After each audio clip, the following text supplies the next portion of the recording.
So today is Wednesday. I said I wouldn't be posting a video on Wednesday, and I'm not going to. I finally got the floor set in, the door rock is set, and I use nails, by the way.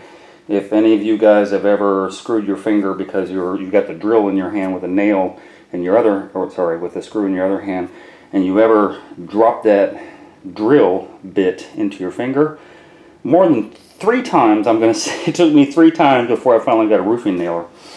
Most backerboard companies call for roofing nails as an appropriate method to adhere your backerboard. So that's what I do. 1.5-inch roofing nails.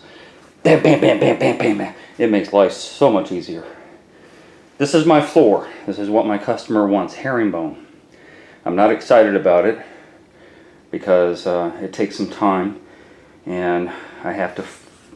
It takes math. And of all the subjects in school, I cannot stand math. So,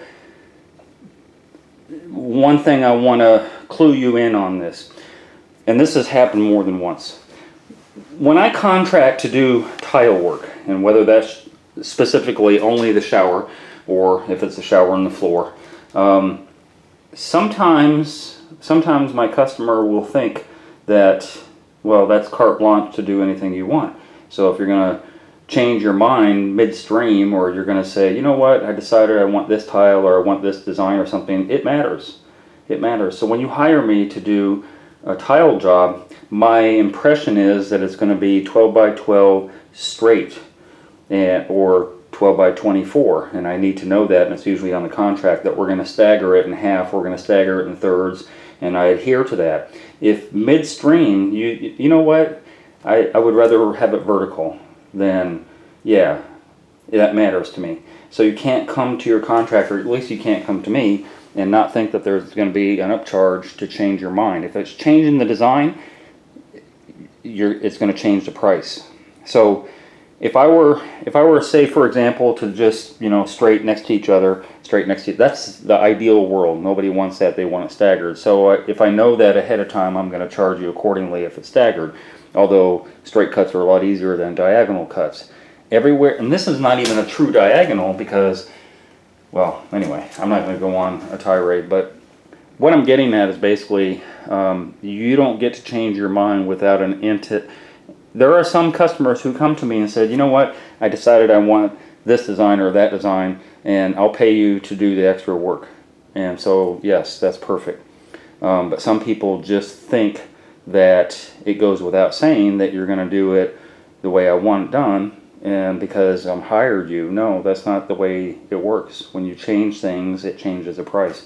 In this case, I already knew going in that it was going to be herringbone, and I let my customer know that I would charge more if she were fixated on doing herringbone. So it's all good.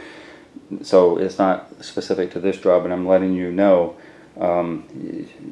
we don't just do anything you want for the price that we've given you. When there's changes, there's also price change. So just to let you know, I'm going to get started on this. I'll probably get as far as you see right now.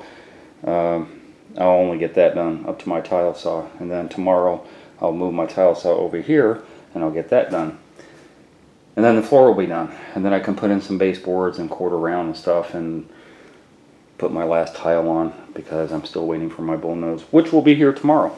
So by the time you see this, I will have done another video that shows kind of the completed process. Hopefully I'll get to all the grouting tomorrow and finish that out by the time I make a video tomorrow evening, so that you can see the final product on all the tile and all the pretty stuff.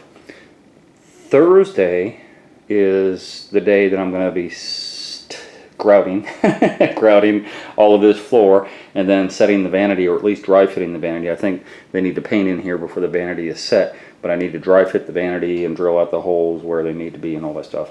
So Thursday would be actually my last day. If my bumper day is Friday, if I don't get done with everything. Oh, I got lights to do too. Crap, I can't ever get those done. But that's it. So I'm going to get started on working, and I will post tomorrow evening, Thursday evening. Yeah, Thursday. Since I am finishing this job very soon, I picked up a couple more bags of thin set because I was running out. I picked up the toilet flange because I forgot. What else did I get? Oh, I got some P-traps for the sinks. And then I got a bunch of baseboard and quarter round. Baseboard and quarter round goes on as a final phase. So yeah, ready for that. Also, I stopped and got my mail. Two things that are interesting. One is I got a letter from State Farm, and the letter basically says, we have investigated the facts and circumstances related to this loss. Our investigation indicates our insured is not legally liable, therefore we must respectfully deny your claim. If you have any questions, that's pretty funny. I don't know how it's possible, given where I was hit and how I was hit. But I also understand that they may in fact go after me, although there's no damage to the other vehicle. So, fortunately, even though I don't have comp and collision on this vehicle to get it fixed, so I'm kind of stuck. My liability is still 25 grand, and I think he had a couple of scratches, so I'm good to go on that. It's just really a hassle. And more than likely, I will just go after him for my damages through small claims, since the insurance company is denying me. Also, I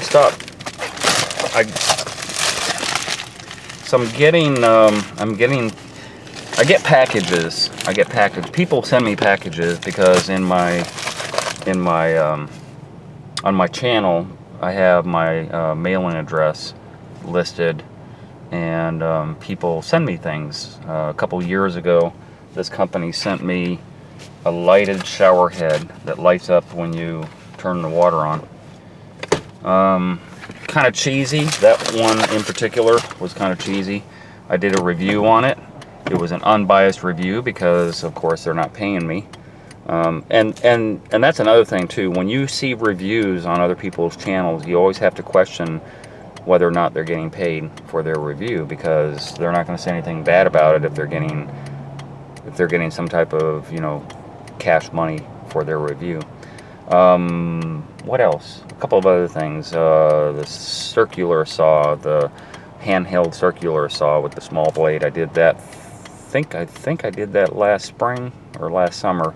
Did a review on that. Again, that was sent to me also with no payment, and so I just gave my unbiased review on that. Sometimes I'm doing reviews on products that not even are sent to me. It's just like, ooh, this is really cool. The coolest toilet flange adapter. I did that review, which they didn't ask me to do it. I just did it because I thought it was really cool. That video has to date, I think, 170,000 views.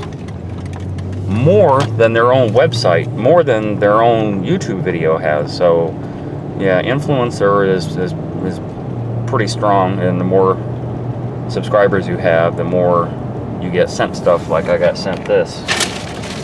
I don't know what it is, but if I review it, obviously it will be unbiased. If I review it. The idea is that somebody comes to me on a product that I like already and says that they will pay me for doing a review of their product.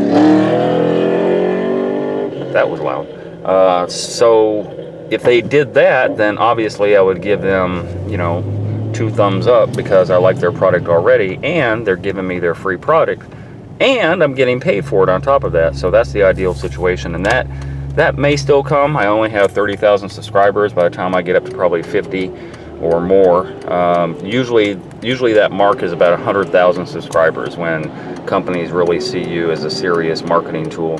But nobody's really come to, well, I've had a few companies come to me and offer me $100 to do a video, and then all the parameters that they have, that I must keep the video up for X amount of time, I must talk about the product for at least 30 seconds or a minute, I must provide an Amazon link, and then I get a little portion of that if you buy it from Amazon. But I don't know, my channel's never really been about making money except off of Google, and I've already explained that I don't get paid from Google anymore. So I'm not out there with all my feelers out there trying to figure out how to grab money off of the internet, like some YouTubers out there. But I digress. Today is day 8. Sorry, that was yesterday. Day 8 was yesterday. 7, 8, 9. Sorry. Yesterday was day 9. I didn't do a video yesterday because there was not much to show. I was busy doing the flooring, and I have come off of the shower for a while to get that taken care of. Today is day 10, and I will be showing the final process of what I'm doing in this bathroom as far as the floor goes. Herringbone on the floor. Yikes. The worst thing that you could do is do a herringbone design with a non-rectified large format tile. That's like the worst case scenario, because there's no way that you can not have lippage. I don't care. I mean, you know, the best quality anti-lippage tool out there, you know, with the self-levelers will not work on that type of design, on that type of tile. So that was kind of a pain yesterday. I started that, got about halfway through, so I'll move my tile saw over today and do the other half. And then I'm going by to also pick up my curb top pieces that were bullnosed yesterday. So I'm going to go by there and pick those up. So you see, in the day in the life of the tiler, there's a lot more. I had to go to Home Depot at the orange peel, you know, go get my mail, which I haven't picked up in over a week. Then I got to go pick up the bullnose pieces. And what else? There was something else I had to do. So these four or five stops that I have to do before I can even get to my job today and get busy. So yeah, I'll be showing that. I'm going to put the lights in the ceiling, and then I'll start the grouting process on the shower proper after I get all this other stuff done. So it's still a full busy day. Today is Wednesday. Is it Wednesday? Yes, it's Wednesday. My days get mixed up. One last stop before I get to my job. As I said, I'm picking up my bullnose, and if you happen to be in Metro Atlanta, this is over here in Marietta. It's called the Tile House. They have a showroom off to the right. I really don't go in the showroom area. It's the Tile House. Charlie is behind the counter over here. They carry all the products that you might want, from custom building products to Curdy Schluter, to, like, you name it, the contiguous curb tops that I like. Any type of tiling products that you want, you know, the weep hole guard that I showed on video 3, I think it was, or something, the weep hole protector. He carries everything.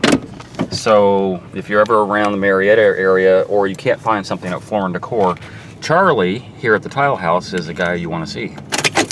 Little plug. So I've already arrived at the job. I am getting ready to tile the other side. As I told you before, the floor is still getting done. This is a herringbone design, which on a smaller tile it wouldn't be such an issue. Your large format's supposed to be staggered in thirds in order not to get lippage. We not only not have thirds, but we have 3 or 4 lines meeting 3 or 4 lines. So yeah, it's a little difficult to get it perfect. But I'm doing the best I can. So I'm going to tile up to that point right there, and then I can start doing my curb. And I shall return when I have all this done, probably about 2 or 3 hours. Well, I have the rest of the floor set. I have the front of the curb in, and I've actually done this tile first. I know I said you should do the curb first and have that underlap, but it was a little difficult to make that happen for a lot of reasons I'm not going to get into right now. But it's not that big of a deal. I've got red guard on the sides, I've got red guard around the curb and all that stuff. You know, you kind of want your line to naturally fall off of the curb top, and I guess that's the point. So I have thin set on the top of it. I butter out my thin set. These pieces are slightly taller than the inside pieces, which gives it the slope, and then all the cracks and everything on both sides get filled in with thin set. And it's not even really thick. You can see some of the red guard right over there. Anyway, so I'm going to give that a few minutes to dry up a little, get tacky, and then I'm going to cut, I think it's 5 3/4 on the top. So I'm going to cut all the 4 pieces that I picked up today exactly at 5 3/4 and place them on top, back butter those pieces, stick them on top, and that curb will be ready to go. This will be ready to grout the whole thing. I don't like grout day. I really don't like it. But I've got all the filling pieces done, and my saw is still set up, which will get disassembled tomorrow. Tomorrow I'll also do those side the OG pieces, the trim. I'll do those. Those will set on the floor, which is why I had to wait for everything to get done first. So those will get set on both sides, and then I'll start grouting, and that'll kind of be it. I've got a full day still tomorrow, and I'm going to do a dry fit, as I said before, with the vanity once everything's grouted. But this is probably a good about 3 to 4 hours of grouting to do in here. So that's half the day already. So you can see where my bullnose was made. He does such a great job on these, and he uses a paint, same color.